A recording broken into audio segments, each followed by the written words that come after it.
kasih Mbak Silvi. Saya izin untuk share screen dulu ya. Apakah PPT saya sudah terlihat? Ya. Sudah, Bu. Oke, terima kasih.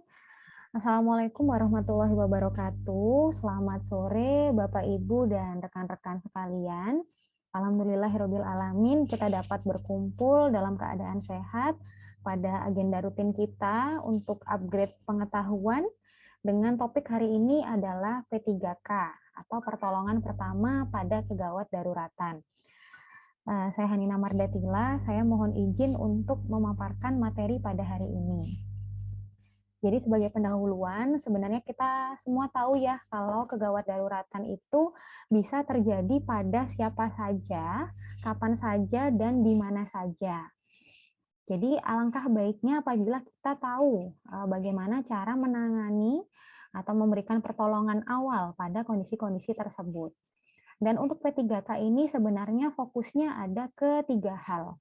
Yang pertama adalah kita harus bisa mengidentifikasi atau kita harus bisa mengetahui bahwa kondisi tersebut merupakan kondisi gawat darurat. Kemudian yang kedua, kita harus bisa dan harus mengetahui apa pertolongan pertama yang harus kita berikan pada kondisi-kondisi tersebut. Serta yang ketiga, bagaimana cara kita untuk secepatnya membawa korban-korban tersebut agar mendapatkan penanganan yang lebih maksimal. Nah, nantinya saya di sini akan memaparkan beberapa kegawatan ya yang mungkin nanti ditemukan di tempat kerja atau mungkin di rumah atau mungkin di lingkungan sekitar. Untuk yang pertama adalah kondisi tidak sadarkan diri.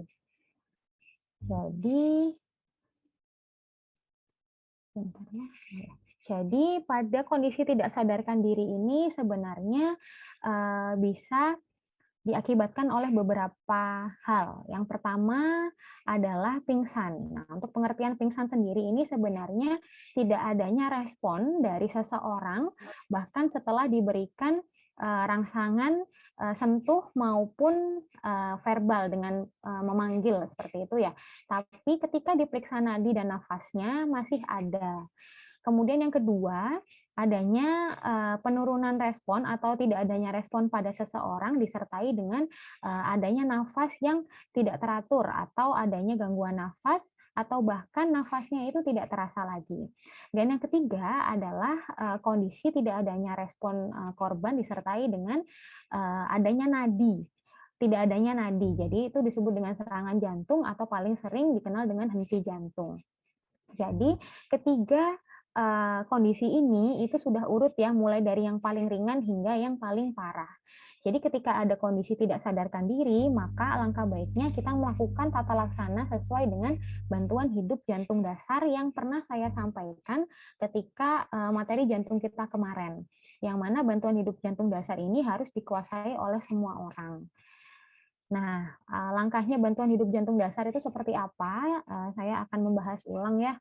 Yang pertama adalah kita harus mengamankan lokasi. Jadi korban ini harus dipindahkan pada posisi yang datar dan alas yang keras. Dan juga pada posisi yang tidak ramai tentunya. Misalnya ada korban kecelakaan. Jadi nggak mungkin dong kita melakukan penanganan di tengah jalan seperti itu. Kita harus memindahkannya ke trotoar atau mungkin ke tempat lain yang lebih sepi dan lebih adekuat untuk memberikan pertolongan. Karena dengan lokasi yang aman, tidak hanya pasien atau korban saja yang selamat, tapi kita sebagai penolong juga aman. Kemudian yang kedua, kita melakukan cek respon, seperti tadi yang saya sampaikan dengan rangsangan verbal dan juga sentuhan, yaitu dengan memanggil dan menepuk bahu korban. Kita goyangkan saja bahu korbannya, Pak, Bu, bisa mendengar suara saya, misalnya seperti itu. Kemudian yang ketiga adalah kita memanggil bantuan. Kalau di Surabaya sih biasanya kita telepon 112 atau kita langsung telepon ambulans tempat salah satu rumah sakit misalnya. Kalau nanti di Bandung atau mungkin di Jawa Barat mungkin 112 ini akan berbeda lagi ya, tergantung daerahnya, nanti bisa dicari. Mohon maaf, mungkin bisa dibantu mute ya moderatornya. Ya, terima kasih. Nah, untuk langkah kedua sama langkah ketiga ini apabila terdapat lebih dari satu penolong, itu bisa dilakukan secara bersamaan. Nah, setelah kita memanggil bantuan, maka kita harus segera melakukan pengecekan nadi dan nafas. Nah, ngecek nadi itu kita melakukan perabaan nadi pada nadi karotis ya atau nadi leher yang kemarin sempat saya sampaikan juga. Nah, nadi karotis di sini ya, kalau di laki-laki itu sangat mudah, tinggal cari jakunnya, terus ada di sebelah kanan dan kiri jakun. Kalau di wanita mungkin lebih susah ya, tapi dengan adanya gambar ini harapannya bisa lebih divisualisasikan untuk letak dari nadi leher. Kemudian selain melakukan pengecekan nadi, kita juga melakukan pengecekan nafasnya. Kita lihat pergerakan dadanya. Apakah ada naik turun atau mungkin area perut biasanya lebih mudah. Itu kita lihat apakah ada naik turun atau tidak. Kalau tidak ada, berarti kemungkinan nadinya juga akan hilang. Jadi harus kita tekankan ya, biasanya korban-korban dengan nadi yang sudah tidak ada, itu pasti nafasnya juga tidak ada. Tapi ketika nadinya ada, nafasnya itu bisa ada, bisa enggak. Jadi kalau sudah ada tidak ada nafas, belum tentu tidak ada nadi, tapi kalau sudah tidak ada nadi, pasti sudah tidak ada nafas. Seperti itu ya. Kemudian lakukan penyekaan nafas tadi sudah, dan jangan menggerakkan leher atau kepala korban. Nah, dulu itu masih disarankan untuk orang-orang di luar tenaga kesehatan melakukan manuver ini. Jadi menegakkan kepalanya. Jadi kepalanya ditengadahkan seperti ini sudah tidak boleh lagi dilakukan kecuali oleh tenaga kesehatan. Kemudian yang kedua, apabila nadinya sudah tidak teraba, maka kita bisa segera melakukan resusitasi jantung paru atau RJP atau CPR ya bahasa Inggrisnya. Posisinya adalah di bagian setengah bawah dada. Jadi kalau paling gampang biasanya telapak tangan kita ini diletakkan di tengah dada, lurusnya puting susu biasanya paling gampang itu ya. Itu kita berikan penekanan sebanyak 30 tekanan disertai dengan 2 bantuan nafas. Tapi yang perlu diingat karena ini adalah area pandemi ya, jadi kita lagi di suasana pandemi, kemudian kita juga tidak tahu apakah ada penyakit lain selain COVID yang bisa menular melalui air liur. Jadi untuk pemberian bantuan nafas terlebih lagi mouth to mouth seperti ini, itu sudah tidak disarankan. Jadi hanya diberikan 30 tekanan saja selama 2 menit, nanti 2 menit sisanya harus melakukan pergantian penolong. Jadi kalau hanya sendiri ya terpaksa harus melakukan RJP atau CPR terus-menerus sampai adanya bantuan lain yang datang. Nah, ketika nadi sudah kembali setelah dilakukannya RJP atau sudah ditemukannya gerakan tubuh korban, maka kita bisa meletakkan korban pada posisi mantap, yaitu dengan cara menekukan lengan yang ada pada dekat kita, ditekukan ke atas seperti ini, kemudian lengan satunya diletakkan ke area pipi untuk menyanggah pipi agar saluran nafas tetap terbuka, kakinya ditekuk hingga posisi akhir, posisi mantap seperti ini. Nah, ketika nadinya udah ada, nafasnya sudah ada, kita bisa membiarkan pasien atau korban dengan posisi seperti ini hingga bantuan yang lebih advance itu datang. Nah, ini untuk yang sempat saya sebut juga ya waktu materi kita waktu itu, yaitu adalah alat AED atau Automatic Electronic Defibrillator. Nah, alatnya seperti ini ya, harapannya di Indonesia itu alat seperti ini itu sudah tersebar rata di tempat-tempat umum, seperti taman, kemudian bandara, stasiun, dan juga biasanya pada perkantoran. Diharapkannya sudah ada ya, sentra-sentra olahraga juga harapannya sudah ada. Karena alat ini nantinya akan membimbing kita untuk menentukan bagaimana kondisi pasien. Dan juga alat ini dapat memberikan terapi awal berupa kejut listrik pada pasien-pasien yang tidak memiliki denyut jantung. Seperti itu. Jadi ketika sudah ada alat ini, kita nanti bisa dipandu apakah kita harus menjauh dari pasien karena akan diberikan terapi kejut atau kita harus kembali memulai resusitasi jantung paru atau RJP tadi. Seperti itu. Nah, tidak kalah penting dari henti jantung atau pasien dengan kondisi tidak sadarkan diri Yang kedua ini materi kita tentang choking atau tersedak. Nah, ini juga kemarin sempat disampaikan ya pada materi tentang sistem pernafasan. Jadi untuk pengertian dari choking atau tersedak sendiri sebenarnya cukup sederhana, yaitu adalah sumbatan jalan nafas akibat benda asing. Seringnya terjadi pada lanjut usia, kemudian bayi dan anak-anak. Mungkin juga terjadi seringnya biasanya pada pasien-pasien dengan obesitas karena pasti adanya gangguan pernafasan pasti beberapa pada orang dengan obesitas. Karena kan ada penumpukan lemak di area lehernya itu juga bisa mengganggu jalannya makanan sehingga akan mudah sekali terjadi choking atau tersedak, biasanya seperti itu. Kemudian untuk tersedak sendiri, tadi kan yang pertama kita harus lakukan identifikasi ya. Nah, identifikasi dari tersedak yang pertama kita harus memperhatikan gejalanya. Nah, gejala yang pertama ini ada yang disebut dengan universal choking sign. Jadi, biasanya orang-orang dengan tersedak itu pasti akan memegang lehernya seperti ini. Nah, kita harus sadar, oh mungkin dia sedang tersedak, seperti itu. Kemudian yang kedua, biasanya tidak bisa bernafas, batuk, atau bicara. Nah, nafas, batuk, atau bicara ini apabila terjadi gangguan, dia menunjukkan keparahan sumbatan sebenarnya. Pada sumbatan yang sebagian, jadi dia tidak menutup semua lubang pernafasan kita, itu biasanya, mohon maaf, itu biasanya ada gejala tambahan berupa adanya nafas berbunyi nyaring, biasanya bunyinya seperti peluit. Sedangkan pada sumbatan total atau sumbatan keseluruhan itu ada gejala tambahan berupa warna kebiruan pada bibir dan kuku yang menandakan adanya kekurangan oksigen, seperti itu. Nah, kemudian setelah kita mengetahui adanya gejala tersedak, kita harus tanyakan pada korban, Bapak, Ibu, apakah Anda tersedak? Ini kelihatan sepele ya, tapi ini sangat membantu untuk menentukan apakah korban tersebut bisa bicara atau tidak. Kalau misalnya dia bisa berbicara, berarti kita bisa berpikir kalau sumbatannya mungkin masih sumbatan yang parsial atau sumbatan sebagian saja. Jadi kita bisa minta si korban untuk batuk kuat. Pak, Bu, tolong batukan yang kuat, kalau bisa sampai dimuntahkan, seperti itu. Nah, apabila ketika batuknya tidak adekuat, jadi batuknya tetap tidak bisa mengeluarkan sumbatannya, atau mungkin pada korban-korban yang tidak bisa bicara tapi masih sadar, maka bisa dilakukan manuver Heimlich. Nah, mungkin gambar ini sudah familiar ya, kemarin sudah sempat dilihat. Kita memberikan bantuan atau manuver Heimlich ini dengan cara mengepalkan tangan kita, kemudian meletakkannya pada ulu hati, area ulu hati. Jadi di bawah tulang dada yang paling keras itu di bawahnya area ulu hati, kita letakkan di situ, kemudian kita berikan hentakan ke arah dalam. Ini dilakukan sebanyak 5 kali, terus bergantian dengan menepuk punggung sebanyak 5 kali.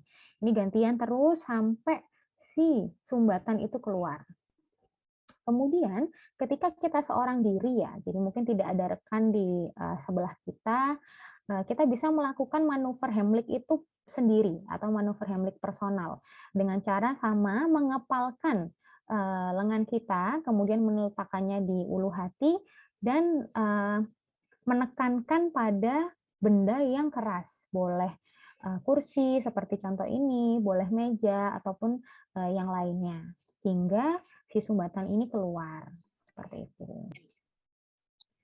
Namun ketika pasien tidak sadar, tapi nadinya itu masih ada, kita tetap bisa melakukan manuver Heimlich tadi. Cuman biasanya kalau dengan posisi berdiri akan susah ya, karena kan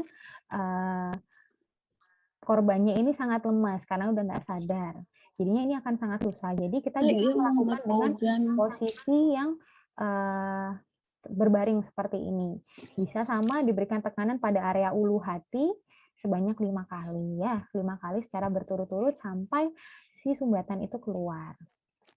Nah, beda lagi kalau dia nggak sadar, plus nggak ada nadi. Jadi jatuhnya sudah ada kondisi henti jantung, sehingga kita harus masuk ke tata laksana Baca sesuai absen dengan belum? henti jantung yang tadi, yaitu RJP atau CPR. Serta kita harus melakukan panggilan emergensi. Nah, sama ya, posisinya sama seperti tadi, di setengah bawah dada, kemudian dilakukan dengan posisi penolongnya tegak lurus seperti ini. Dilakukan sama sampai sumbatannya keluar dan sampai nadi pasien teraba lagi. Nah, kalau untuk anak-anak di atas 5 tahun dan di bawah 17 tahun yang sekiranya tidak bisa dilakukan manuver Heimlich karena badannya yang terlalu kecil, kita bisa berikan bantuan berupa tepukan pada punggung sebanyak 5 kali dan tepukan pada dada menggunakan pangkal telapak tangan ini sebanyak 5 kali secara bergantian dengan posisi anak yang didudukkan dengan tubuh yang condong seperti ini. Jadi ini harus diperhatikan ya, dengan posisi tubuh yang condong seperti ini harapannya si sumbatan tadi akan lebih mudah untuk dikeluarkan. Nah, untuk bayi ini beda lagi cara bantuannya, pemberian bantuannya. Ini sama dengan tepukan punggung, tapi badan bayi disanggah oleh satu tangan dan agak dijungkirkan seperti ini. Jadi tangan kita itu memegang dagu bayi seperti ini. Harapannya untuk fiksasi ya, agar tidak jatuh. Kemudian setelah 5 kali tepukan pada punggung, kita berikan tekanan pada dada, sama di setengah bawah tulang dada, dengan menggunakan 2 jari kita, diberikan tekanan sebanyak 5 kali. Nah, ini di bolak-balik setiap 5 kali tepuk punggung dan 5 kali tekanan dada, seperti itu. Sampai si sumbatan ini keluar juga. Nah, itu tadi yang kedua adalah tersedak ya. Kemudian untuk kegawat daruratan ketiga, yaitu luka bakar. Nah, ini paling sering juga ya terjadi di kantor-kantor, di rumah, apalagi ketika memasak air panas, atau ketika setrika, biasanya ibu-ibu. Nah, untuk luka bakar, itu sebenarnya ada derajat-derajatnya, ada keparahannya, tingkat keparahan. Di sini dari gambar ini cuma sampai 3, sebenarnya nanti ada 4. Jadi dia sampai 4 sebenarnya. Nanti saya akan jelaskan. Nah, untuk penyebab luka bakar itu banyak sekali. Yang paling sering adalah 3 yang di atas ini ya, yaitu cairan panas, biasanya air panas paling sering, apalagi kalau di rumah tangga. Kemudian benda yang panas kayak panci, kemudian kettle ini, setrika, seperti itu. Kemudian ada api langsung, jadi terbakar karena memang ada api yang mengenai tubuh kita. Kemudian electrocution ini sengatan listrik ya, sengatan listrik tegangan tinggi, dan juga bahan kimia. Kemudian mungkin ada satu lagi yang di sini mungkin nggak dicantumkan, yang paling sering terjadi akhir-akhir ini, terutama di luar negeri, yaitu luka bakar akibat sunburn, akibat sinar matahari. Jadi kalau di luar negeri itu banyak sekali penyakit-penyakit yang muncul pada kulit akibat luka bakar karena cahaya matahari, saking panasnya. Nah, ini untuk derajat luka bakar ya. Kita kemarin waktu kulit, permasalahan kulit itu sempat membahas tentang lapisan kulit ya, mulai dari lapisan terluar yang disebut dengan epi. Epi ini dari kata tepi ya. Jadi epidermis ini paling ujung, paling tepi, paling atas. Kemudian dalamnya dermis, ini yang isinya pembuluh darah, kemudian isinya akar rambut, itu di sini semua, dan hipodermis yang isinya lemak-lemak. Nah, kemudian di bawah hipodermis ada otot dan juga tulang. Ketika luka bakar itu pada derajat 1, jadi dia tuh cuma di permukaan sini tok kenanya. Cuma di permukaan sini aja. Jadi gejalanya yang muncul adalah kemerahan saja. Ketika luka bakar ini kenanya lebih dalam lagi di area dermis, maka gejala yang muncul selain kemerahan adalah adanya blister atau gelembung-gelembung atau pelentingan seperti ini, yang mana sebenarnya gelembung-gelembung ini bertujuan untuk melindungi lapisan yang ada di bawahnya sehingga tidak terjadi kerusakan atau infeksi dari luar. Kemudian untuk derajat 3 dia semakin dalam lagi, kenanya di hipodermis bagian jaringan-jaringan lemak dan pembuluh darah. Jadi biasanya lukanya ini bentuknya kayak bopeng, kayak luka kalau eee, ada luka diabetes seperti itu gambarannya, mirip sekali, cuma ini agak kemerahan. Kalau luka diabetes kan jarang kemerahan. Kemudian yang derajat 4 dia sudah sampai ke tulang, sudah sampai ke otot, bahkan hingga tulang. Kita tahu kan kalau di otot kita itu banyak protein ya, dan kalau protein itu dibakar, dia akan menghasilkan warna seperti arang, warna hitam. Jadi ketika sudah sampai ke derajat 4, maka gambarannya adalah adanya kehitaman pada kulit kita. Jadi itu sudah kita harus curiga nih udah derajat 4 sudah sampai ke tulang atau otot. Seperti itu. Nah, tata laksana awal yang perlu kita lakukan pada luka bakar adalah yang pertama, kita harus menghentikan paparan. Nah, jadi kita harus lepas semua sumber yang terbakar, misalnya baju atau perhiasan. Kemudian apabila sumber luka bakar tersebut dalam jumlah yang kecil, kita bisa tutup dengan kain yang basah. Tapi kalau misalnya sumber luka bakar itu penuh dari ujung rambut kita sampai ujung jempol kaki kita, maka kita bisa bantu dengan berguling ke tanah, terutama tanah yang berpasir untuk menghentikan apinya. Seperti itu ya. Ketika apinya sudah hilang, sudah berhenti, maka kita aliri. Jadi kita dinginkan luka bakar tersebut dengan air bersih. Jadi kita aliri dengan air bersih selama 20 menit. Hindari penggunaan es secara langsung. Kemudian yang ketiga, kita bisa berikan salep. Biasanya salep yang direkomendasikan adalah salep yang memang khusus untuk luka bakar, atau kalau tidak ada bisa pakai salep antibiotik atau lotion dingin yang tidak mengandung pewarna atau pengawet. Dan juga tidak mengandung parfum biasanya ya. Terus yang keempat adalah tutup lukanya, balut dengan perban atau plastik wrap atau mungkin bisa dengan kain yang bersih. Setelah itu segera telepon emergensi atau mungkin kalau bisa segera dibawa ke rumah sakit. Biasanya di rumah sakit nanti akan dilakukan penanganan awal berupa pemberian cairan. Karena kan kita tahu kalau si kulit kita ini merupakan tempat penguapan paling besar ya. Jadi ketika dia sudah rusak, nah penguapan akan terjadi secara besar-besaran sehingga kita akan sangat mungkin sekali mengalami dehidrasi atau kekurangan cairan ya. Nah, dengan kekurangan cairan itu maka langkah yang paling mudah untuk diberikan pertama kali adalah pemberian cairan. Apabila sudah derajat 2 atau lebih, biasanya akan dipertimbangkan melakukan pembedahan untuk membuang kulit-kulit yang mati dan nanti biasanya akan ditutup dengan kulit dari area yang baru untuk menumbuhkan kulit yang lebih bagus lagi. Biasanya dilakukannya oleh spesialis bedah plastik. Seperti itu. Nah, ini untuk beberapa hal yang perlu dihindari ya pada luka bakar yang mungkin sangat sepele, tapi masih sering dilakukan oleh orang-orang di luar sana, yaitu jangan diberikan minyak atau butter atau mentega. Nah, ini biasanya sih di rumah-rumah ya, sering sekali saya itu ketemu habis kena panci atau misalnya kena wajan gitu, terus diolesin sama mentega. Wah, ini sangat bahaya sekali. Atau mungkin seperti ini, diolesi pasta gigi atau tepung terigu atau tepung kanji ataupun putih telur. Nah, ini juga tidak disarankan lagi saat ini karena resiko infeksinya sangat besar.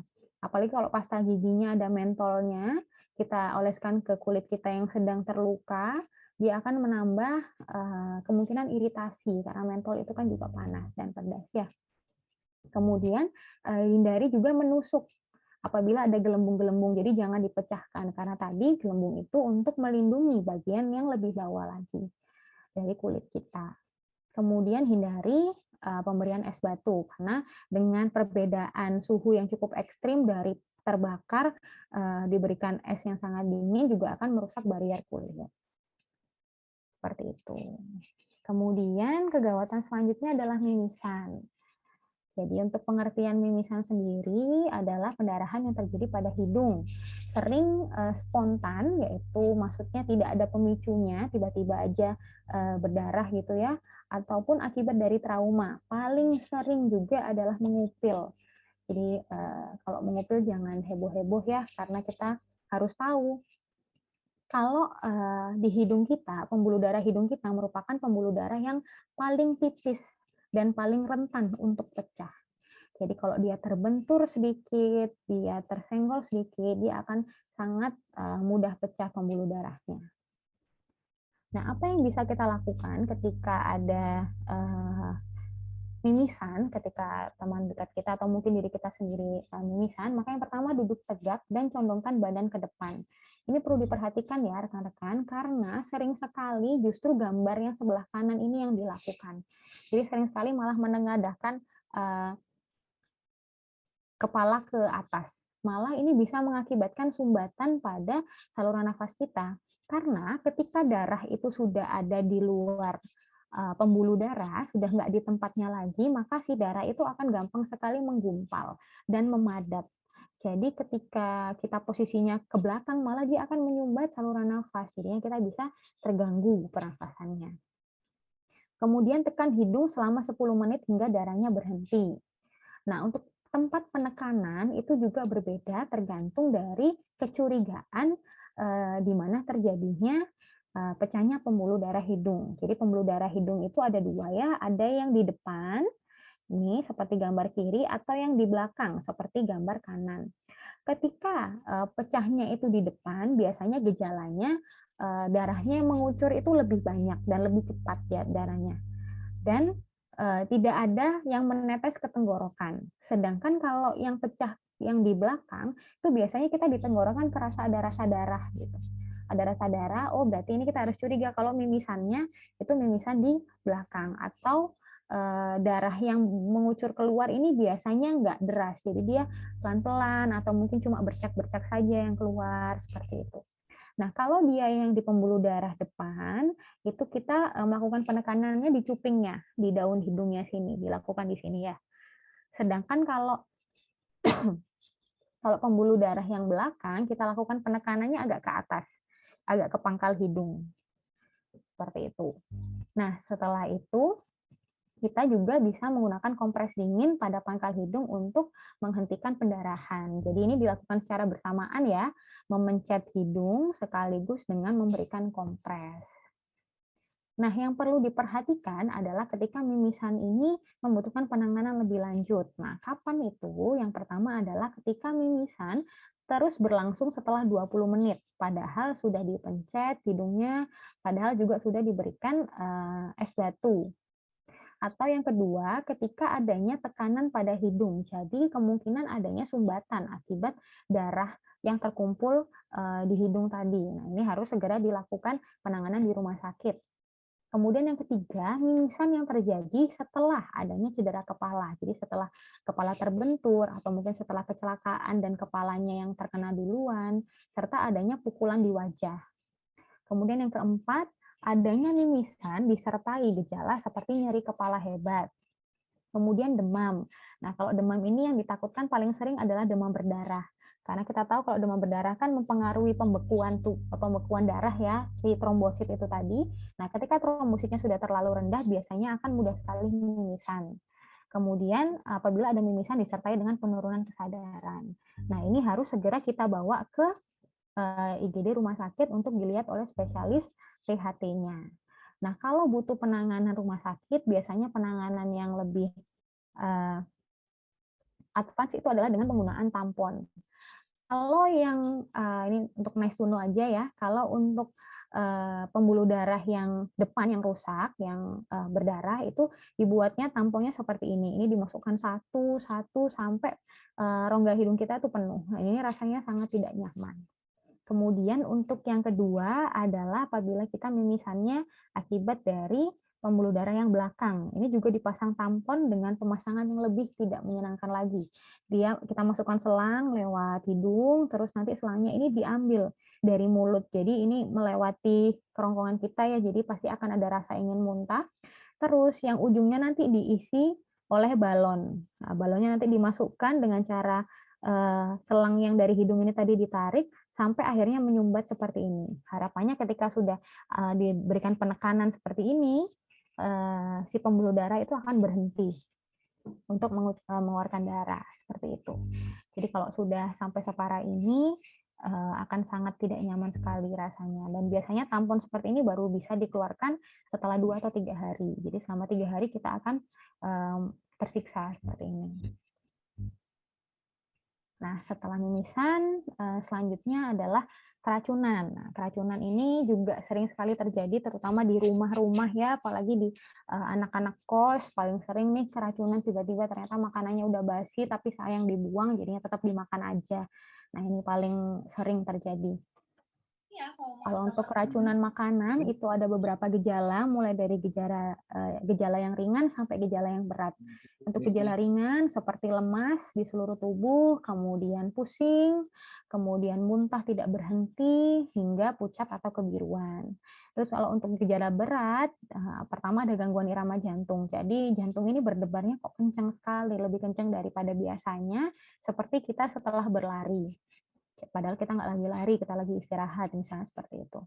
Kemudian ada muntah darah, kemudian kejang, hingga perubahan kesadaran ya, sering sekali pingsan. Nah, kalau penanganan awal, yang pertama kita harus menilai kesadarannya. Kalau si korban ini ternyata tidak sadar setelah makan sesuatu, biasanya sih cepat ya kalau untuk racunan itu efeknya sekitar 15-30 menit setelah makan, eh, langsung sudah ada efeknya, biasanya seperti itu.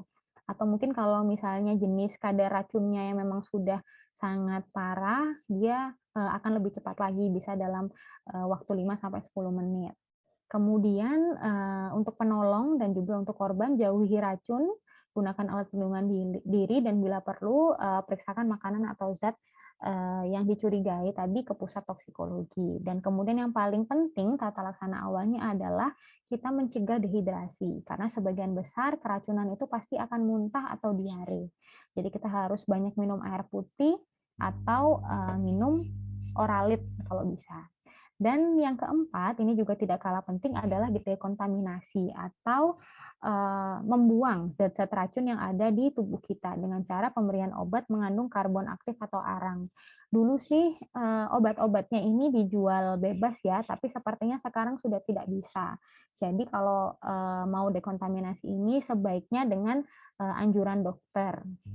Jadi harus ke IGD minimal atau mungkin telepon dari dokter gitu ya, nanti minta diresepkan untuk pemberian karbon aktif atau arang seperti itu. Apalagi kalau mungkin sendirian kan agak susah ya membawa naik sendiri kendaraan gitu ke IGD, mungkin agak berat. Jadinya bisa minta tolong diteleponkan dokter, kemudian diberikan karbon aktif atau arang ini. Jadinya nanti bisa dikonsumsi hingga racun-racun ini keluar seperti itu. Biasanya keluarnya macam-macam, bisa dari air kencing, bisa dari BAB-nya, jadi diarenya akan lebih sering seperti itu. Tapi setelah biasanya 24 jam akan membaik lagi. Nah, untuk anjuran tambahan selama 24 jam itu hindari makanan-makanan berat.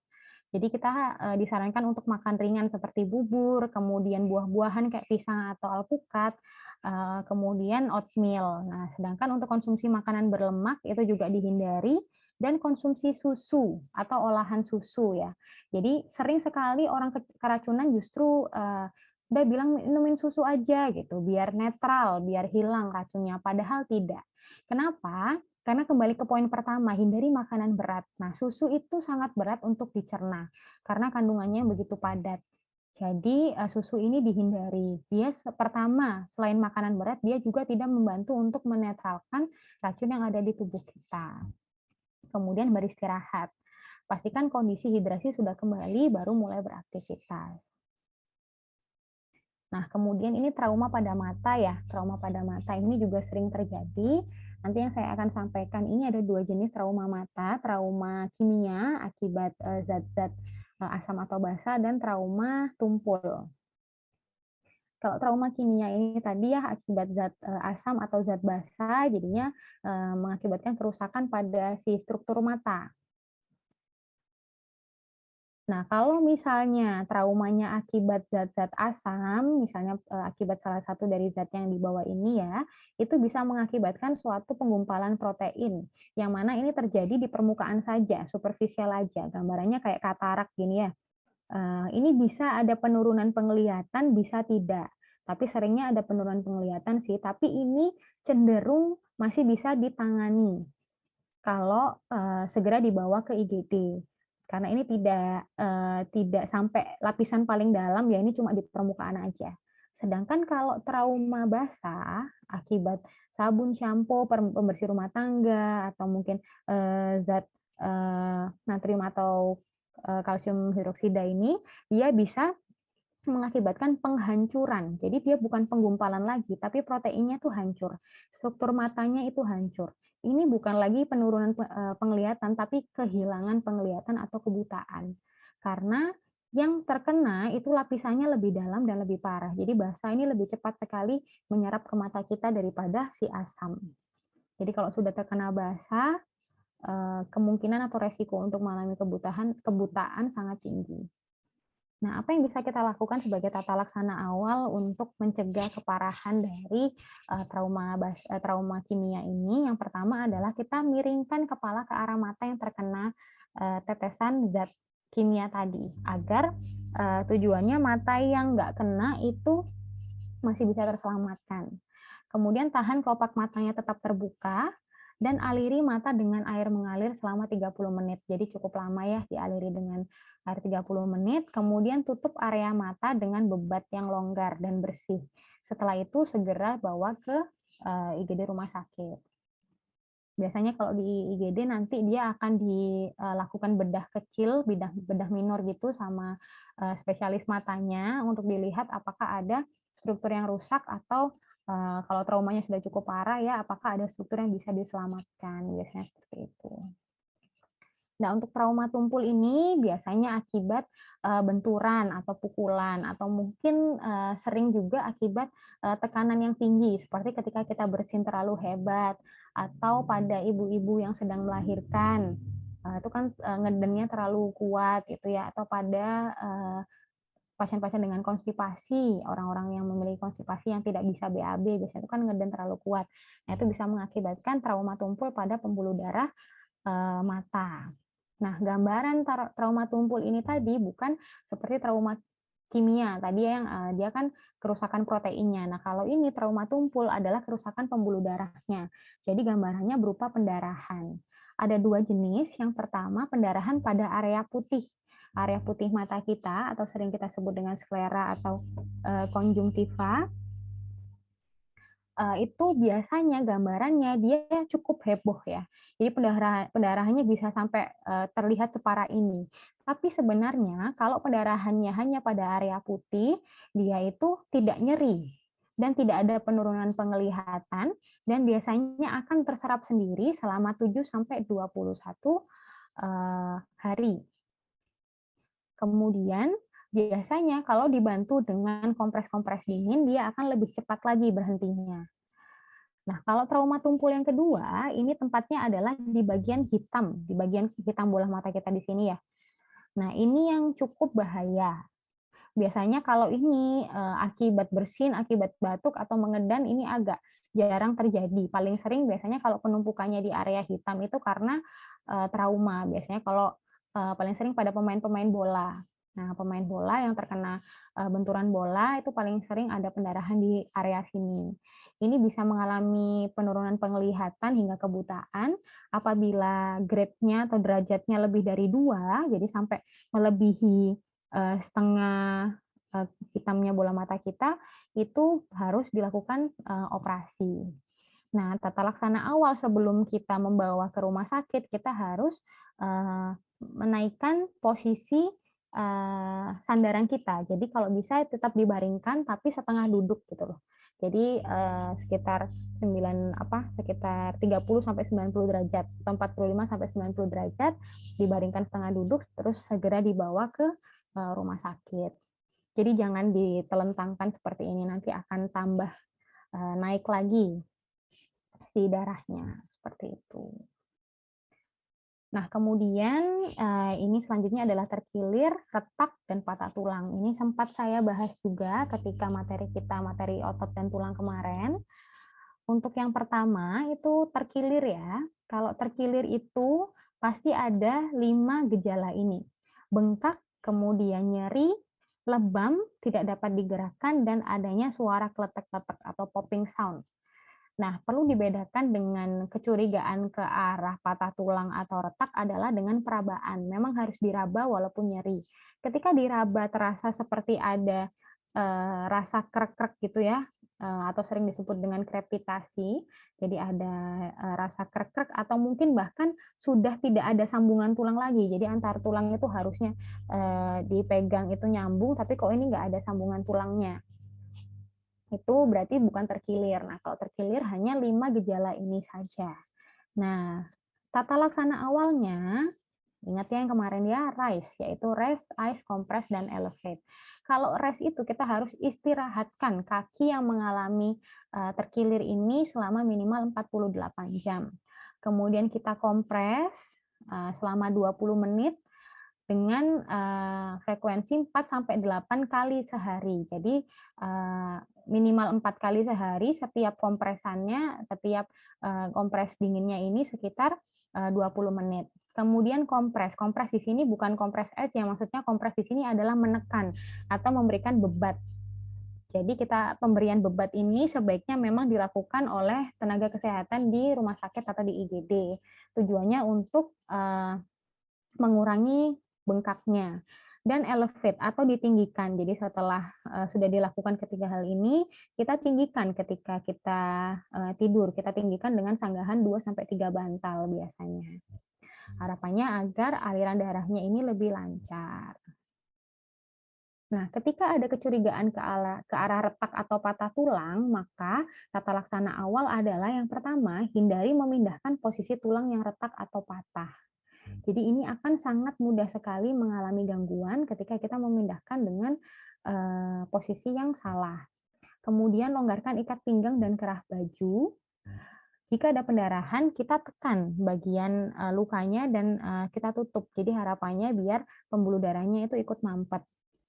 Namun ketika pendarahannya mengucur, biasanya karena luka terbuka ya, seringkali orang patah tulang itu tulangnya sampai mencuat dan melukai pembuluh darah, itu bisa mengakibatkan darahnya mengucur, itu harus diikat bagian atas lukanya sehingga aliran darahnya itu bisa berkurang ya ke arah luka. Nah, untuk pemindahan pasien seorang diri, minimal 3 orang, dan kita tidak boleh menggerakkan sama sekali area yang mengalami patahan. Alangkah lebih baiknya kalau bisa dilakukan imobilisasi dengan papan seperti ini ya, bisa pakai papan, pakai karton, seadanya aja. Pokoknya gimana caranya biar tulang yang mengalami patah ini tidak bergerak sama sekali. Atau kalau bisa ada papan panjang seperti ini yang memang digunakan untuk memindahkan pasien gawat darurat, ini lebih baik lagi. Oke, mungkin untuk 2 materi terakhir ini saya sampaikan untuk bekal aja ya, karena kemungkinan kalau di Pulau Jawa sendiri akan sangat sedikit kasus ini, yaitu kasus gigitan hewan. Kalau dulu saya waktu sekolah di Bali sih kasus ini kasus paling banyak, karena masih banyak binatang-binatang liar, terutama anjing liar ya, yang kasusnya sendiri di Rumah Sakit Sanglah tempat saya sekolah itu sangat tinggi, masih sangat tinggi. Jadi kalau gigitan hewan, kita tahu yang perlu kita waspadai adalah rabies. Biasanya pada hewan-hewan yang punya taring ya, kayak anjing, kucing, terus musang, serigala, kelelawar, dan beberapa hewan pengerat juga ada yang terkena rabies. Jadi rabies ini suatu virus yang menyebar ke manusia dari air liur hewan yang terinfeksi, dan rabies ini dia langsung menyerang sistem saraf kita. Jadi gejalanya nggak main-main, gejala awal mungkin cuma sakit kepala atau demam saja. Tapi kalau dia sudah mulai mendekati saraf otak kita, dia bisa kelebihan air liur, bisa kejang, atau mungkin kedutan di otot, kemudian hingga kelumpuhan dan kebingungan mental atau penurunan kesadaran. Nah, tata laksana awal ketika kita mengalami gigitan hewan ya, Jangan dianggap sepele ya, walaupun yang punya anjing, yang punya kucing di rumah, walaupun digigit, tapi tahu kalau si anjing atau kucingnya rekan-rekan sekalian ini sudah divaksin rabies atau bagaimana, kita tetap harus melakukan pencucian luka. Jadi luka ini dicuci dengan air sabun atau deterjen. Jadi bedanya dengan mencuci luka pada luka bakar tadi ya, ini ditambahin air sabun dan deterjen selama 5-10 menit. Sambil melakukan penekanan pada area yang dibersihkan. Kemudian bilas dengan air bersih dan lakukan disinfeksi dengan alkohol 40-70%. Kemudian selanjutnya kita harus segera bawa ke rumah sakit atau ke IGD. Terlebih lagi apabila hewan yang menggigit kita bukan hewan peliharaan kita atau bahkan mungkin hewan liar. Harapannya nanti di sana akan dipertimbangkan pemberian serum anti rabies atau vaksin anti rabies.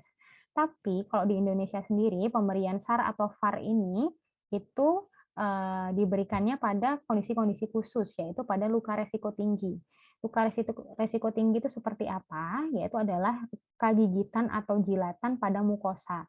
Mukosa itu biasanya pada bibir, atau pada area mulut ya, atau gigitan pada area mata, atau gigitan pada area genitalia kita. Nah, itu semuanya isinya mukosa.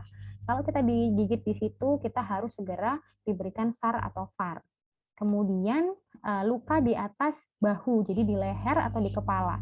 Kenapa? Karena luka di situ adalah luka yang semakin dekat dengan otak kita. Jadi kalau sudah terkena di situ, kemungkinan akan mengalami rabies akan semakin tinggi.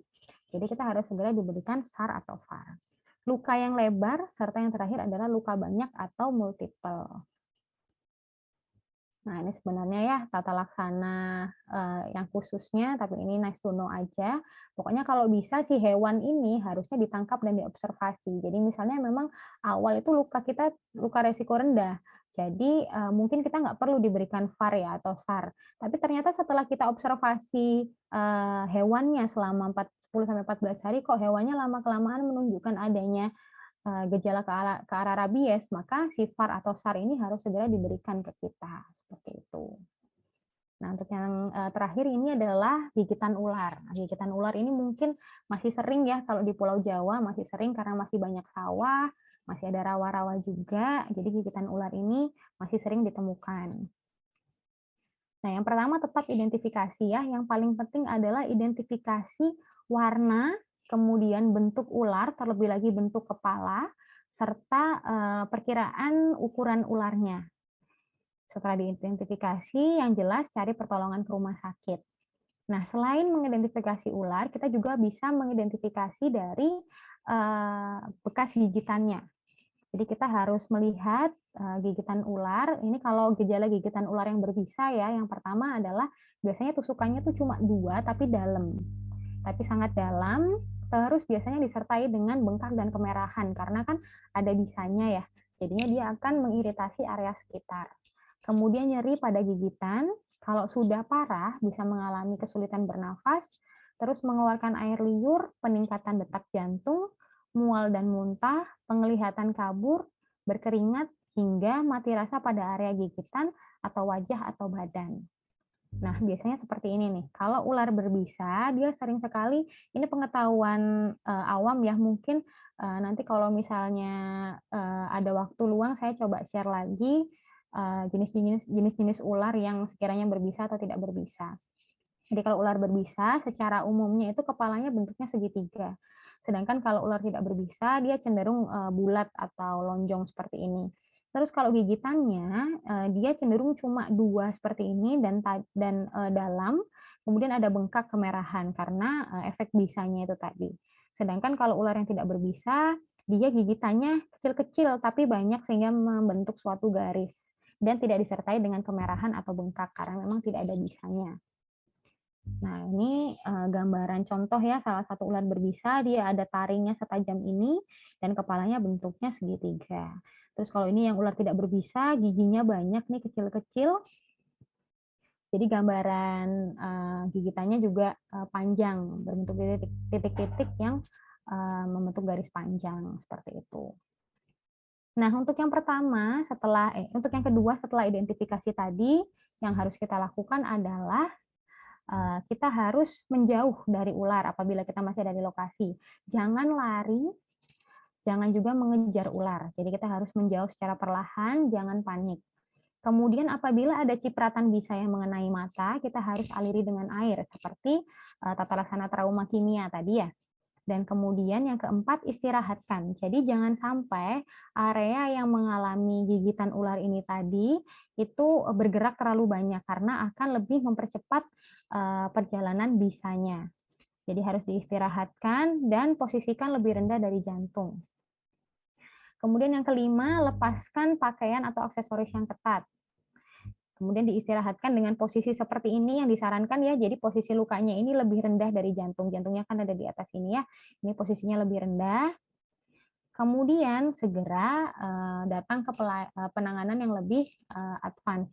Kalau di Jawa Barat saya kurang tahu, tapi kalau di Surabaya hanya ada satu center rumah sakit saja yang punya serum anti bisa ular. Hanya satu rumah sakit aja, yaitu Rumah Sakit Dr. Sutomo.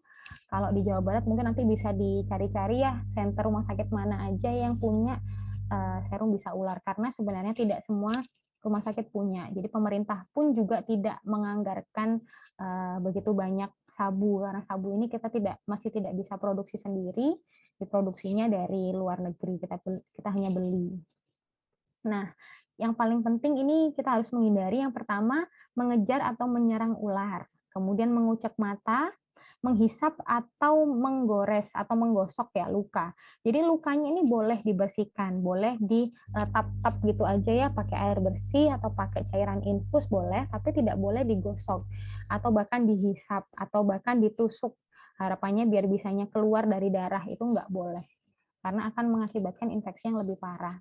Terus mengikat bagian atas luka. Nah, kalau mengikat bagian atas tadi kan pada kasus patah tulang atau retak ya, ini bisa bermanfaat karena memang menghentikan aliran darah. Tapi kalau kita pada kasus bisa ular, aliran darah berhenti, maka si bisa ular ini akan lebih cepat merusak bagian yang bawah ini, bagian yang terkena luka ini. Jadi jaringannya akan lebih cepat mati dan akan lebih cepat membusuk sehingga nanti kemungkinannya adalah amputasi. Jadi memang kita tidak bisa menghentikan si penyebaran bisanya, tapi kita bisa memperlambat dengan cara tadi kita tidak banyak bergerak dan meletakkannya lebih rendah dari posisi jantung kita. Nah, berbaring terlentang seperti ini, apalagi posisi lukanya lebih tinggi dari posisi jantung ya, itu tidak disarankan. Dan menggunakan pengobatan herbal, seperti misalnya menumbuk daun-daun atau menumbuk biji-bijian yang nggak tahu manfaatnya seperti apa, terus ditutupkan ke luka, itu juga tidak disarankan. Nah, ini ya tadi ya tata laksana di rumah sakit itu kita di Indonesia tuh nggak semua kita punya serum anti bisa ularnya atau sabunya. Kita cuma punya untuk ular kobra atau ular sendok, ular welang, ular tanah saja. Yang lain itu kita nggak efektif. Jadi percuma kalau kita punya, misalnya kita pelihara ular eksotis dari negara lain ya, tapi kita nggak sekalian beli sabunya, kita nggak sekalian beli serum anti bisa ularnya. Jadinya kalaupun kita pakai sabu yang ada di Indonesia, itu tidak akan efektif untuk ular-ular tersebut, seperti itu. Nah, kemudian ini yang mungkin agak dibingungkan ya. Jadi sebenarnya di rumah sakit nantinya kita juga akan dibebat. Tapi pembebatannya itu tidak hanya di atas luka saja, tapi pembebatannya itu satu bagian tubuh yang mengalami gigitan. Jadi misalnya ini di kaki ya. Jadi dari ujung jempol kaki sampai pangkal paha itu kita akan dibebat secara keseluruhan, tapi bebatnya bukan bebat kuat, dia bebat longgar dan nanti akan dipasang papan seperti ini. Tujuannya hanya untuk mengurangi pergerakan, bukan untuk menghentikan persebaran dari si bisa ini tadi. Dia hanya memperlambat. Yang bisa menghilangkan bisanya hanya serum anti bisa ular ini saja. Seperti itu.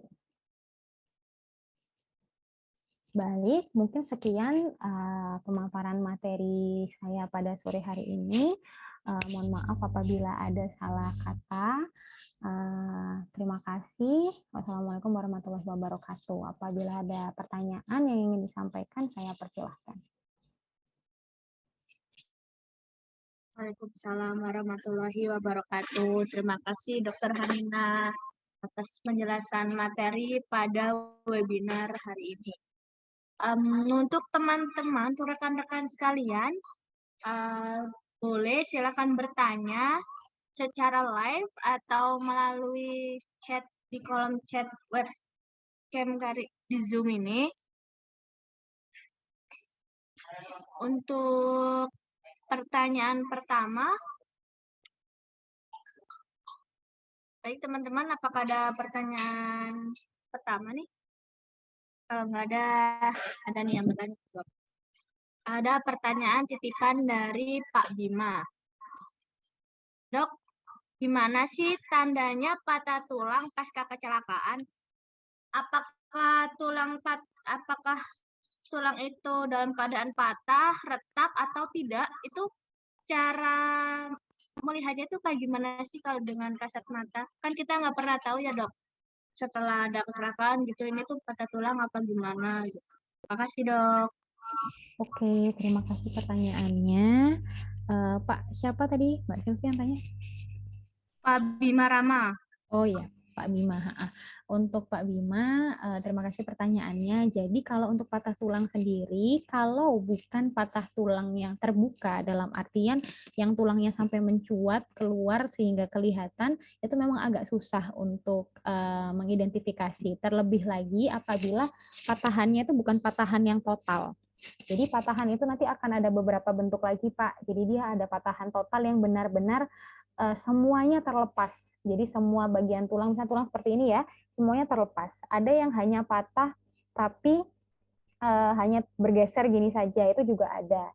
Nah, untuk membedakannya seperti apa? Pertama memang gejalanya mirip sekali sama gejala terkilir tadi. Kalau dia di tulang-tulang besar kita kayak tulang paha atau tulang kaki ya tulang kering, pasti kita tidak akan bisa berdiri. Kita tidak akan bisa menopang berat badan kita, kemudian kita tidak bisa bergerak, adanya bengkak, kemudian rasa nyeri yang jelas, sama biasanya ada kemerahan.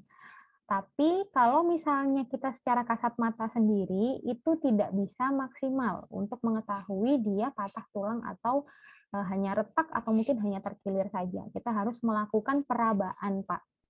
Nah, jadi memang amannya kalau dengan kecelakaan-kecelakaan lalu lintas, kita harus anggap kalau itu merupakan kondisi patah tulang.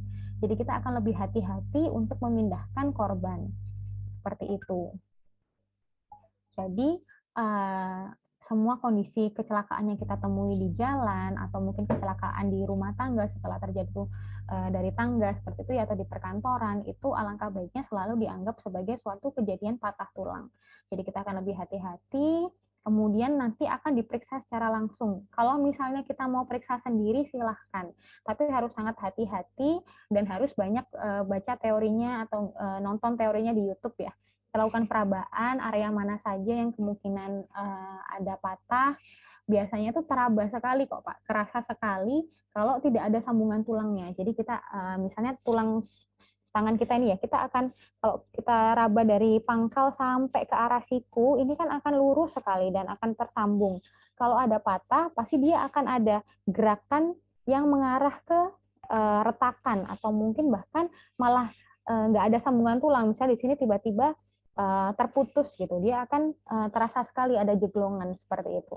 Cuma alangkah baiknya memang penegakan diagnosis patah tulang itu ditegakkan oleh dokter rumah sakit. Biasanya sih kita walaupun sudah ada kecurigaan di awal setelah kita raba atau kita pegang gitu ya, kita akan mengkonfirmasi lagi dengan pemeriksaan ronsen, biasanya tetap seperti itu. Jadi memang agak sulit mengetahui kalau dia patah tulang atau tidak, tapi dalam keadaan gawat darurat, anggap semua kejadian kecelakaan itu adalah kejadian patah tulang. Jadi biar lebih berhati-hati, seperti itu.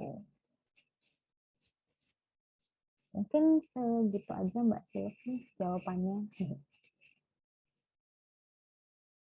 Baik, terima kasih. Bagaimana Pak Bima? Apakah sudah menjawab? Oke. Baik, Bu Dokter. Selanjutnya ada pertanyaan nih, Dok.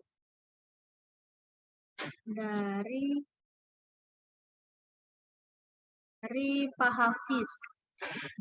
Selamat sore, Mbak Dokter. ada pertanyaan dari Mas Hafiz nih ya. Saya pernah melihat video tutorial orang digigit ular tangannya, terus direndam menggunakan air panas yang dikasih garam dan dipijit-pijit atau dipencet-pencet bagian yang digigit sampai bisa keluar. Apakah itu benar tindakannya, Dok? Terima kasih. Terima kasih Mas Hafiz pertanyaannya. Makasih juga Mbak Silvi sudah menyampaikan.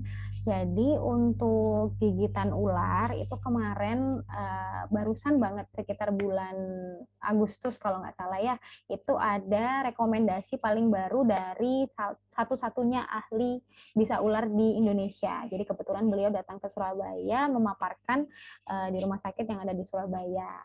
Nah itu beliau menyampaikan semua tindakan-tindakan kita di lapangan itu sangat berbahaya sebenarnya untuk menangani si bisa ular ini.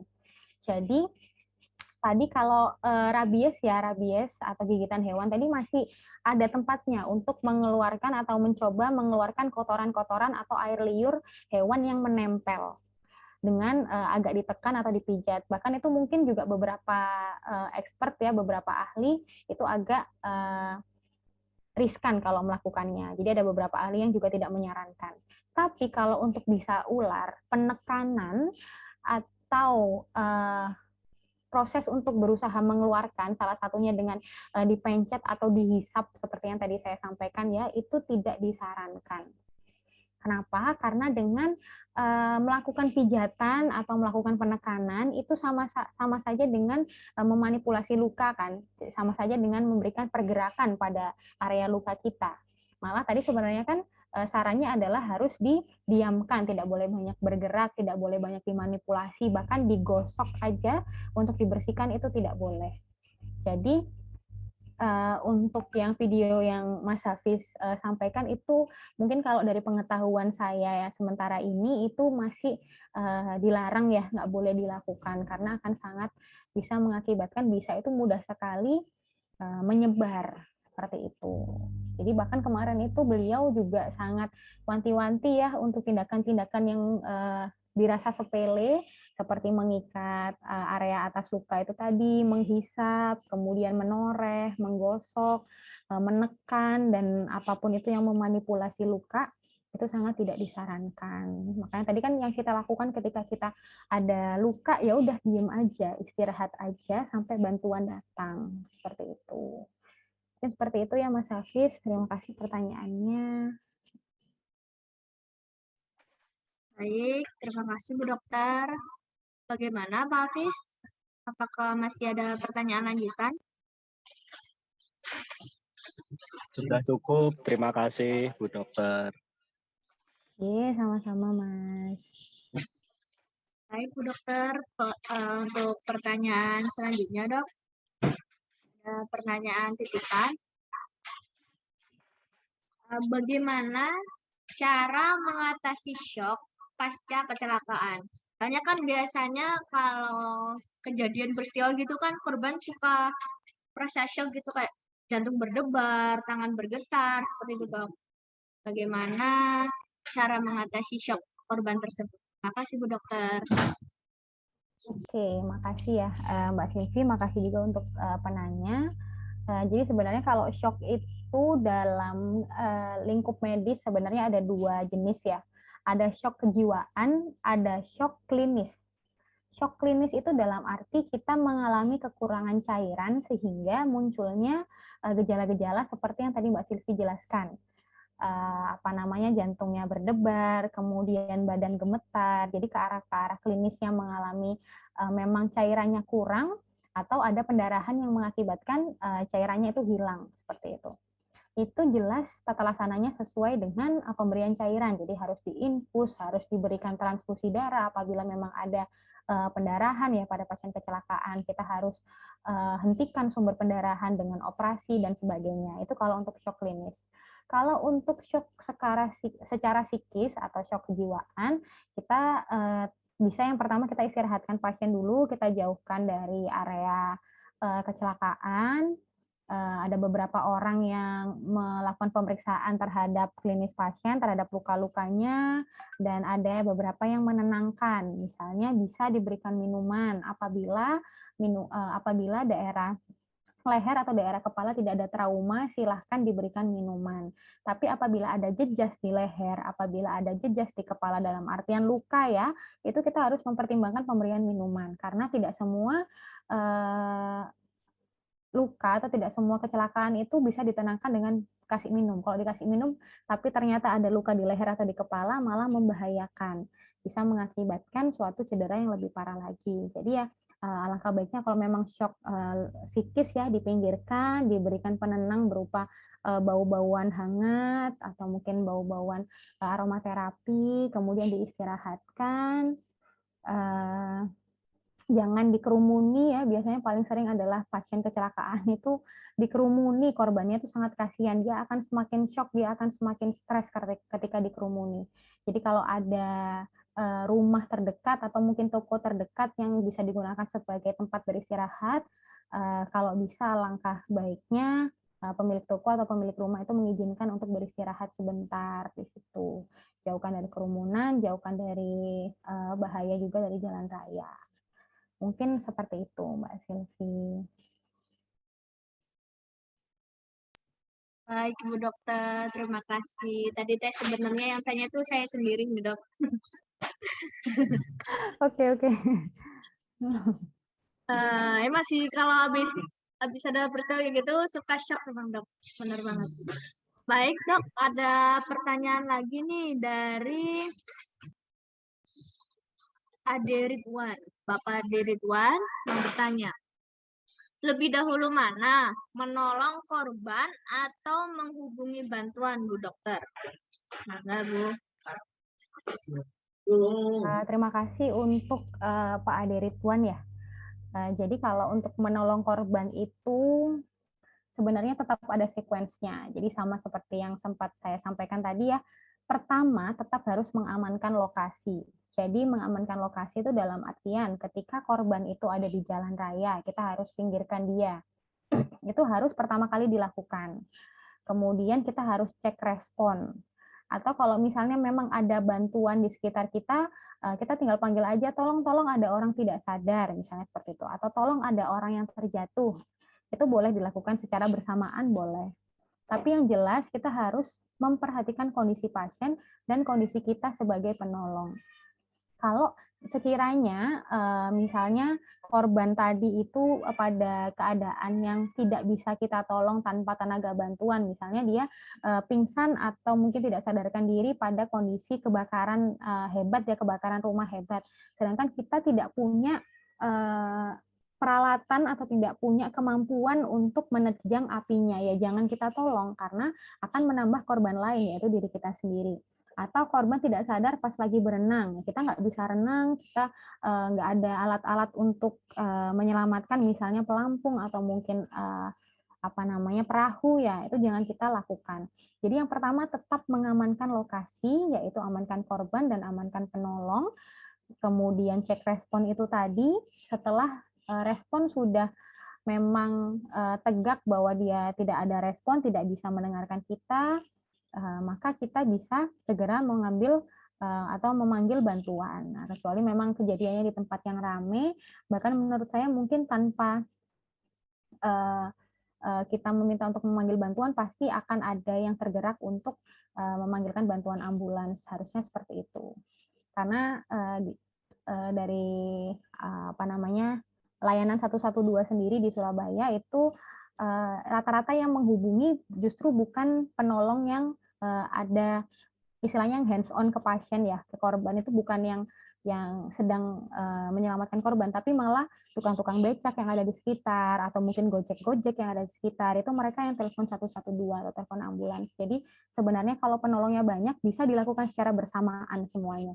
Tapi kalau hanya seorang diri, usahakan selamatkan pasien dulu. Cek respon pasien, cek nadi, dan juga cek nafas. Itu tadi ya. Setelah semuanya sudah dicek, ternyata memang nggak ada, silakan untuk menelpon bantuan, telepon ambulans.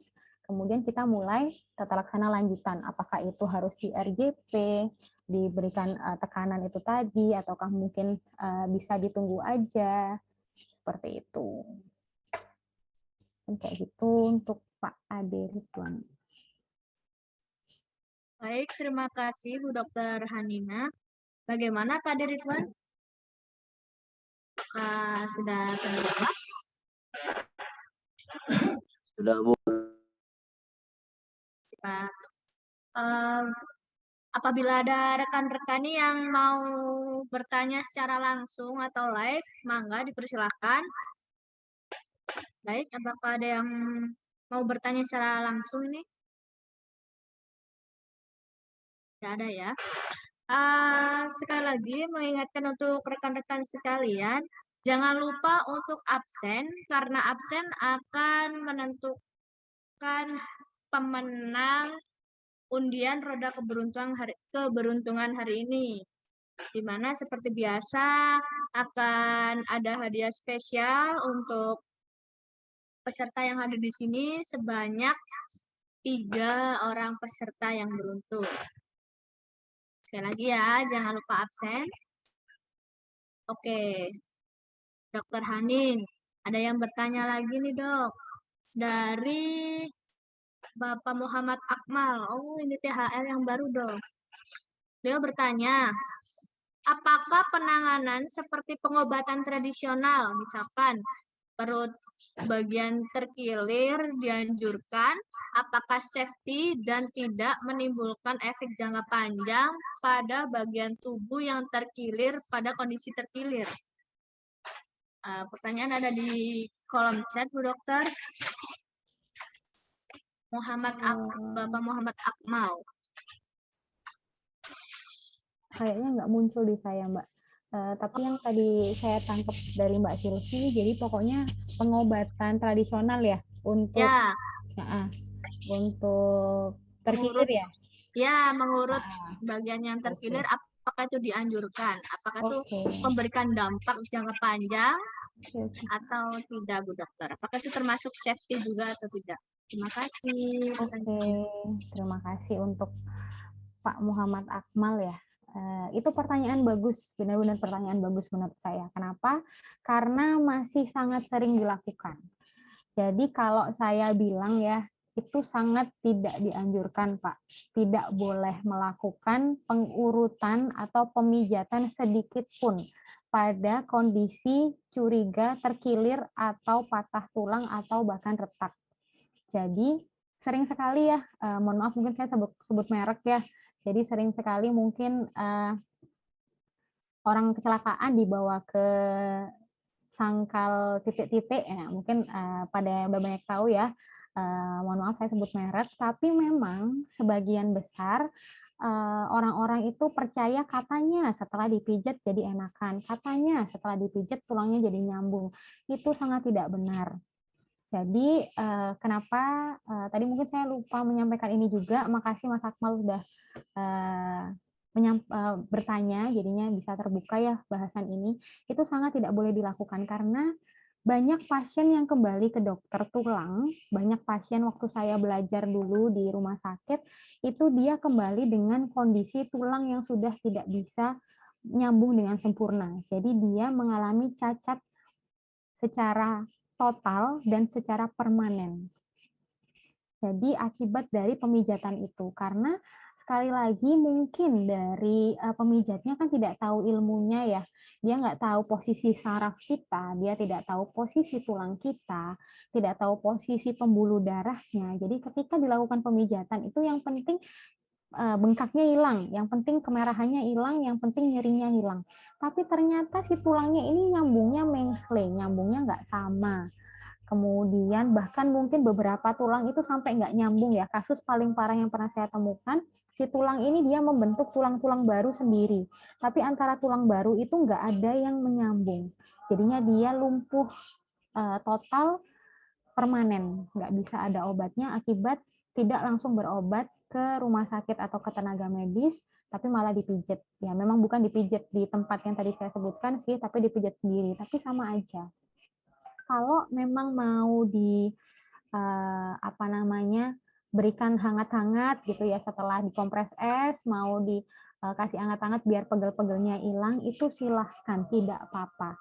Jangan melakukan manipulasi lain berupa pemijatan atau pengurutan. Seperti itu. Mungkin kayak gitu ya untuk Pak Muhammad Akmal. Terima kasih sekali pertanyaannya. Pertanyaan yang bagus. Siap, terima kasih Dok atas jawabannya. Bisa dipahami. Sama-sama. Baik, Bu Dokter. Sepertinya kita mau undian dulu. Oh, satu pertanyaan lagi, Bu Dokter. Setelah satu pertanyaan terakhir ini, kita akan ke sesi roda keberuntungan. Pertanyaan dari Ibu Deti Melasari. Izin bertanya, Ibu Dokter, bagaimana cara kita mengetahui infeksi atau tidaknya pada luka jahitan? Terus luka jahitan yang udah lama bisa dibilang sudah mau menjadi kulit kembali. Bagaimana cara kita tapi masih suka kerasa nyut-nyutan, kadang kram juga. Itu kenapa, Dok? Terima kasih. Pertanyaannya dari Bu Deti. Ya, makasih Bu Deti, makasih juga Mbak Silvi. Jadi untuk luka jahitan itu emang gampang-gampang susah ya mengidentifikasikan apakah dia lukanya sudah bagus atau belum sempurna penyembuhannya. Jadi kalau luka jahitan biasanya batas kita dibilang jahitan sedikit itu adalah apabila jahitannya kurang dari 7. Atau beberapa rumah sakit mungkin kurang dari 10 ya, itu dibilang jahitan kecil. Nah, ketika jahitan kecil, biasanya dia akan sembuh paling lama adalah 1 minggu atau 2 kali kontrol. Karena biasanya kita akan arahkan pasien untuk kontrol itu setiap 3 hari. Jadi kalau 1 minggu masih belum sembuh itu dalam artian dia masih ada nanahnya ya, masih ada nanahnya. Atau dia nggak ada nanahnya, tapi ada rembesan cairan. Biasanya itu serumen-serumen. Atau mungkin rembesan darah. Nah, itu dia belum sembuh. Kalau masih ada nanah, berarti dia masih ada infeksi. Atau mungkin kulitnya ini ketika diperhatikan ya jahitannya itu tidak merekatkan si 2 kulit yang terpisah, tapi dia masih ada batasan gitu. Jadi masih ada bekas yang terbuka. Nah, itu dia kita sebut lukanya belum sembuh, belum bagus atau belum kering, biasanya seperti itu. Kemudian untuk luka jahitan besar lebih dari 7 atau lebih dari 10, dia sama gambarannya kalau memang dia belum sembuh, sama seperti tadi ada nanah, ada rembesan cairan, ada darah, dan kelihatan belum menutup. Nah, itu dengan patokan kurang dari 2 minggu. Kalau misalnya lebih dari 10 jahitan, dia 2 minggu belum kering, belum bagus, itu kita sebut lukanya belum sembuh total atau mungkin ada infeksi. Kalau untuk nyeri atau mungkin nut-nutan itu walaupun luka sudah kering atau mungkin sudah tidak disarankan untuk ditutup, masih bisa terjadi. Bahkan beberapa saat setelah luka sudah benar-benar kering, sudah hilang bekasnya, masih ada rasa nut-nutan itu masih mungkin terjadi. Kenapa, Bu? Karena sistem saraf yang terluka itu penyembuhannya jauh lebih lama daripada kulit dan juga pembuluh darah. Jadi paling mudah disembuhkan itu pembuluh darah kita.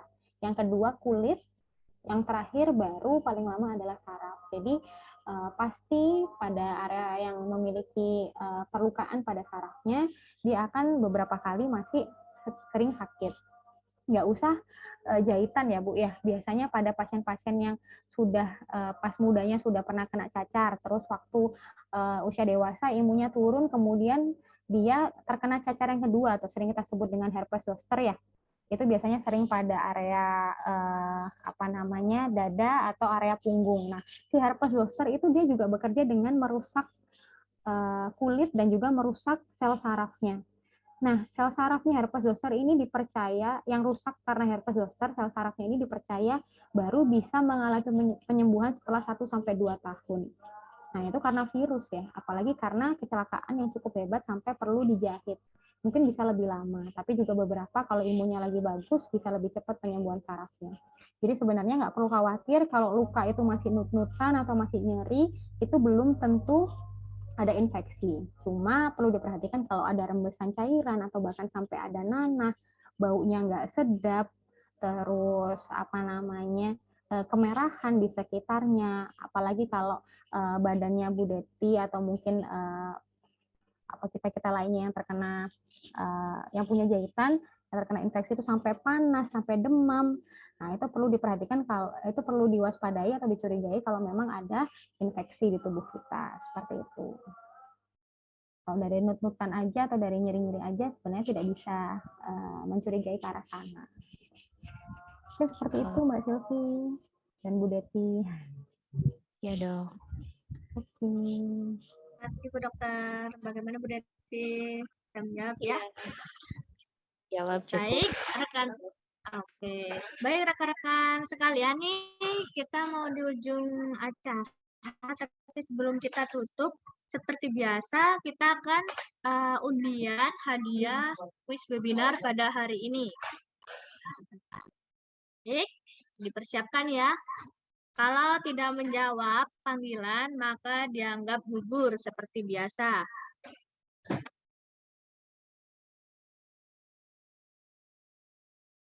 Baik, kalau udah terlihat ya, kita putar-putar dulu.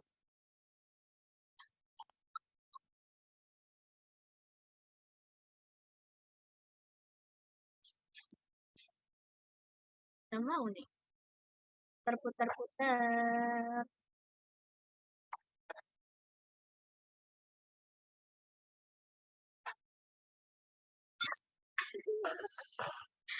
Selamat kepada ini THL baru nih ya rekan-rekan sekalian, Muhammad Akmal Taufik Hadir. Ya, dihitung 3 kali ya. 1, 2, oke hadir. Baik, selamat untuk apa ini? Hadir Pak ada. Oke, selamat ya untuk Muhammad Akmal. Ini THL baru di perusahaan kita. Selamat bergabung juga. Baru pertama gabung langsung dapat hadiah. Alhamdulillah. Yang dari Silvi. Baik, kita putar-putar lagi ya.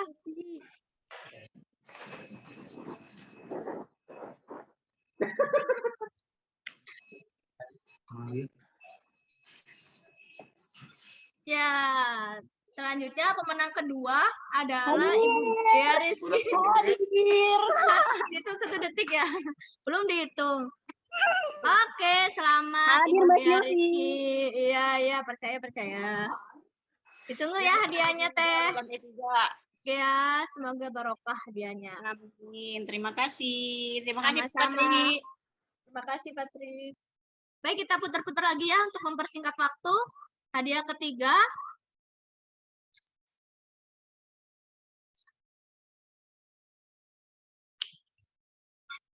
Oh, untuk penanya pertama tadi nih, selamat kepada Bapak Zainal Firdaus Nur Huda yang ada di lokasi OGT, di proyek OGT. Ya, Ada kan? makasih. Makasih Ya, Mbak Silvi. sama-sama Pak. Ya, selamat ya Pak. Nah, Ya. karena kan tadi saya bilangnya 3 hadiah nih. Kata Pak Tri, karena hari ini banyak partisipan nih, Pak Tri ingin menambahkan 2 hadiah lagi. Jadi untuk mempersingkat waktu saya putar-putar lagi ya.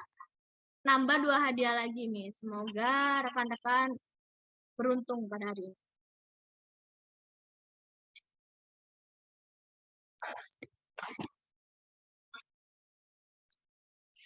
Selamat. Oh, udah nih ya, kita putar lagi.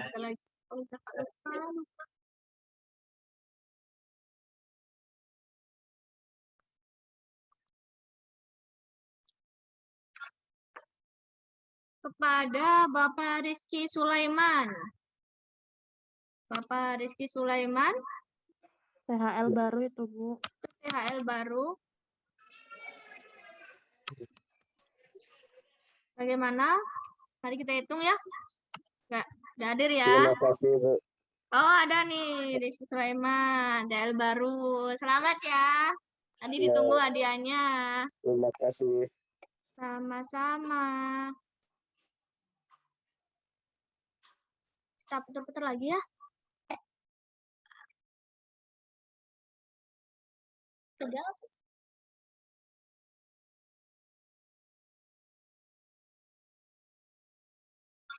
Selamat kepada Bapak Ade Ridwan.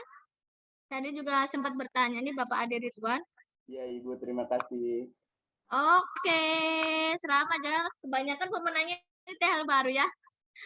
Kebanyakan karyawan baru nih yang menang pada hari ini. Baik, rekan-rekan. Iya, baik ya rekan-rekan sekalian. Webinar pada hari ini akan segera ditutup. Alhamdulillah. Ya, kini kita telah sampai di penghujung acara. Semoga ilmu yang kita dapatkan pada hari ini, pada webinar kali ini akan membawa berkah dan kebaikan untuk kedepannya kita semua. Amin. Untuk closing statement, Ibu Dr. Hanina, dipersilakan Bu Dokter. Terima kasih Mbak Sylvie.